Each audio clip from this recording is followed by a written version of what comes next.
Hi, my name is Vladimir Horikov, and this is the course about domain-driven design and working with legacy projects.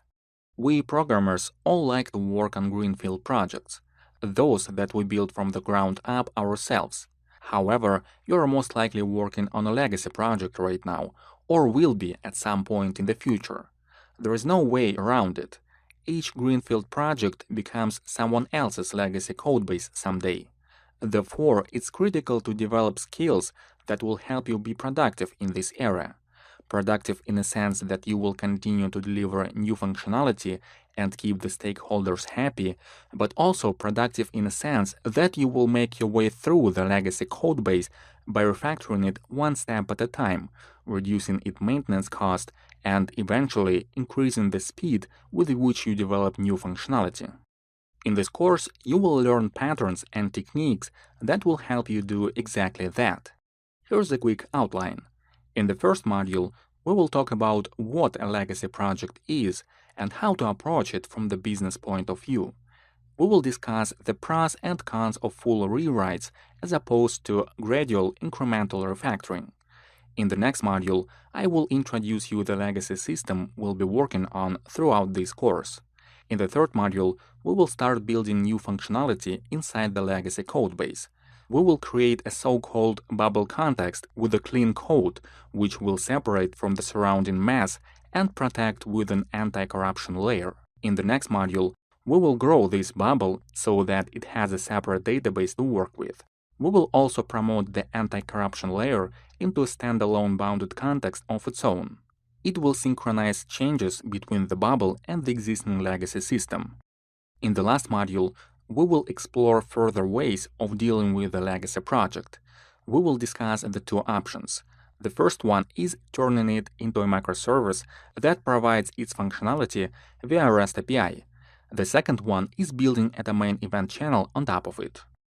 For this course, you will need a basic knowledge of what domain-driven design is. You can watch Domain-Driven Design Fundamentals by Julia Lerman and Steve Smith, or My Domain-Driven Design in Practice to gain such knowledge. I also recommend that you check the refactoring from Anemic Domain Model 1.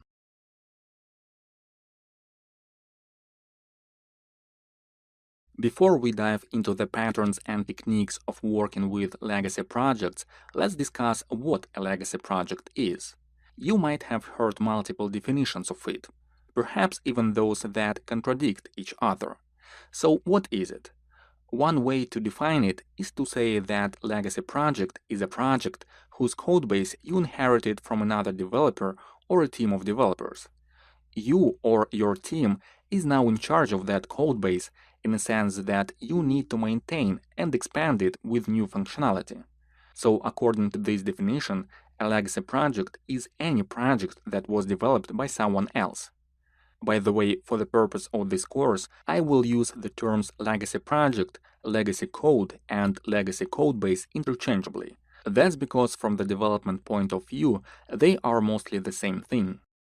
There are other definitions too. For example, Michael Feathers, the author of the classic book Working Effectively with Legacy Code, defines legacy code as code that has no tests. Some people also define it as any system that works in production, and some that any code that you or someone else wrote more than a month ago. All these definitions have some merit to them, although the last one is probably more on the extreme side. However, neither of them reflect the underlying meaning well. Let's take Michael Feathers' definition. It's true that legacy code usually doesn't have any tests, but does it mean that any codebase that does have tests can be automatically considered non-legacy? I don't think so.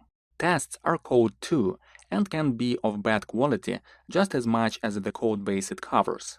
There are a lot of unmaintainable tests in the wild, tests that span across hundreds of lines of code and are just as cryptic as the underlying codebase. Another example is when a development team practices assertion-free testing. That's when you write tests that don't have any assertions in them in order to increase test coverage metrics. Needless to say, they don't add any value, and having such tests is pretty much as bad as not having any tests at all. Even worse, actually, because they can give you a false sense of security as they always pass, regardless of what's going on in the code. So the presence or absence of tests is not a good metric when it comes to determining whether the project is legacy. How about this definition? Does it suffice to say that a legacy project is a project that was developed by someone else? Well, what if its codebase is well structured and generally of good quality? You wouldn't consider such a system legacy because there is not much to refactor and improve in it. And even if it was you who developed this system, it doesn't tell us anything. It could be you a year or two ago with no knowledge of best practices, unit testing, and refactoring techniques. Returning to a codebase written by past you can be as difficult as working on someone else's codebase. The same is true for the other two definitions. They don't tell us anything about the specifics of the codebase, and thus cannot be used to determine whether or not a project is a legacy. Alright, so what is it then? How would I define a legacy code? A legacy codebase is a codebase that takes significant effort to maintain. The maintenance cost could be measured in the time it takes to develop new functionality or the number of bugs that pop up when you do so. It could be because you don't have unit tests or because the codebase was developed by a less experienced team, but the root cause is not important for us. The reason why we call a codebase legacy is because it's difficult, inefficient, or too risky to change. Therefore, whether or not a project is legacy is a measure of quality more than anything else. In the world of software development, this label has gained a negative connotation, precisely because we associate it with something messy and unmaintainable.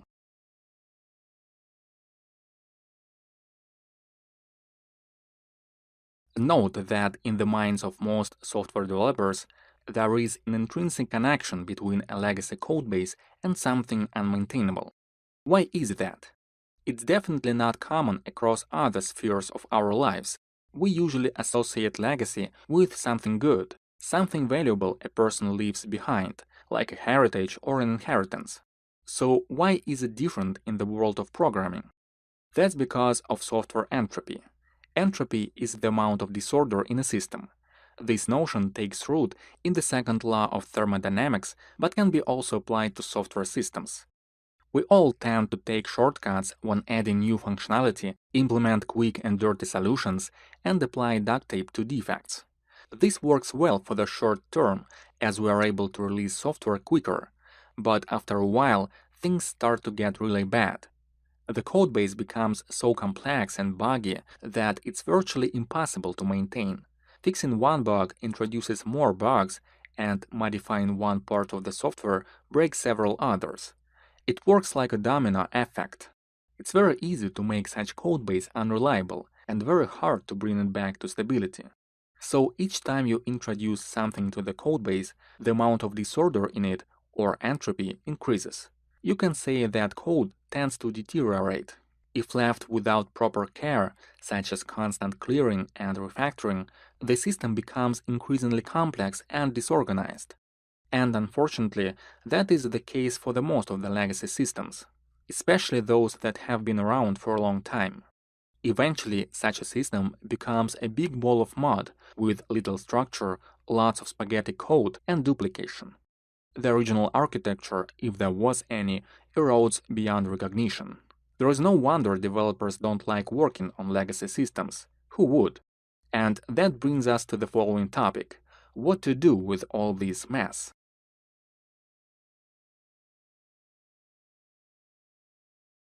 When you see a legacy codebase, the first option that comes to mind is to rewrite the whole thing. We all like to work on greenfield projects, and rewriting a legacy system is basically turning it into a greenfield one, which is exciting news for us programmers. But is it really a good decision? When it comes to dealing with the legacy project, you always need to view it from the business perspective. And that is, if the project makes money, it's a great project, regardless of how it is written. The business doesn't care about the code. All it cares about is the functionality. It's often hard to accept this reality because we intrinsically connect the two together, but you need to understand the following. Code is a liability. Functionality is an asset. You can view this concept as the following formula. Project success is defined by the amount of functionality divided by the amount of code. It means that if you can develop functionality with as little code as possible, you should do that. The ideal here is to develop it with no code at all. How does this formula relate to legacy systems, you might ask? Well, if the system works, but the underlying code is a mess, it doesn't necessarily mean that you need to rewrite it. Business doesn't care about the code. Functionality and your ability to develop more of it is what matters. So when you propose to rewrite the whole thing and start the project from scratch, what you actually do is you propose to increase the liability, which is code, without adding any assets, which is a horrible proposition from the business perspective. Think about it. Not that many systems under development survive through the development stage and get deployed and used in production. Even less end up making money. If this system has successfully gone through all these stages and brings food to the table, it is great. Even if the code is a mess, there is no architecture, and it doesn't follow the best practices, it is still great. Your job now is to pick up the baton and make sure the project is evolving and being developed successfully. Even if you convince the stakeholders to rewrite it from scratch, how can you guarantee that your version would be better? You cannot. We all have this attitude that the ultimate goal for any legacy codebase is to eventually replace it, and we should get over it. It's a never-ending treadmill of constant rewrites. Moreover, during such a rewrite, you will have to support both systems, and if the older one is still actively developed, you will also need to continuously catch up with it functionality-wise, which means the duration and the scope of the project rewrite can increase indefinitely. So starting over is like declaring a bankruptcy. It should be your last resort. Alright, but how to approach the legacy system then? The better attitude here is to aim at refactoring the older codebase or replacing small parts of it while simultaneously delivering new business value. You need to focus on development of new functionality first. If you can do that in the context of the existing system, that's good, and you should do that. But if the legacy system is a mess, you can still introduce new functionality without rewriting lots of the existing code. That is what we'll be doing in the rest of this course with the help of an anti-corruption layer. Okay, one more thing. You as a programmer might view working on a legacy codebase daunting and tedious, so the desire to turn it into a new and shiny greenfield project by declaring a rewrite is understandable. But look at it in a different way. Rescuing existing code from a rewrite while still producing new functionality is the most challenging work out there. Much more challenging than working on a greenfield project. And it's more valuable too. Everyone can develop a project from scratch. It requires much more skill to be productive with an existing one. So view this as a challenge, not something boring. This work can be extremely rewarding.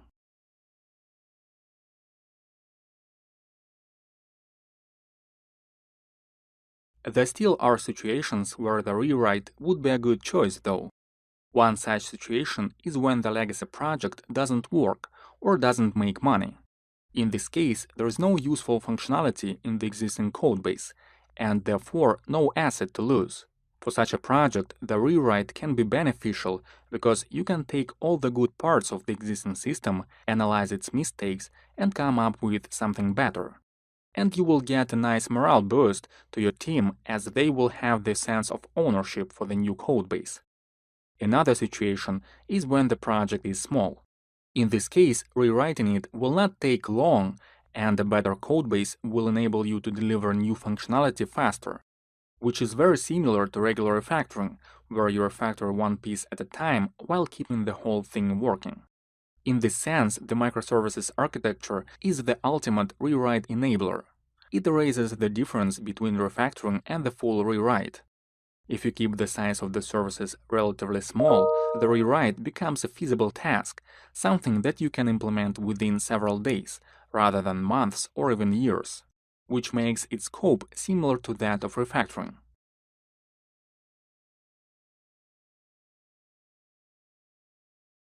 In this module, you learned what a legacy project is, While there are several definitions of this term, the most applicable for the purpose of our course is this. Legacy project is a project that takes significant effort to maintain. We talked about why we associate legacy projects with unmaintainable code. That's because of phenomena called software entropy. Entropy is the amount of disorder in a system. It increases each time we introduce something to the codebase and not clean it up or refactor after that. We discussed how the business views software projects. Code is a liability, functionality is an asset. You should adopt the same mental model. This formula will help you with that. Project success is the amount of functionality divided by the amount of code. We also discussed rewriting the whole thing. From the business perspective, it's a horrible proposition because it increases the liability, which is code, without adding any assets, which is functionality. Rewriting should be your last resort. Instead, refactor or rewrite small parts of the legacy application by delivering new business value and producing new functionality. Also, view this process as a challenge.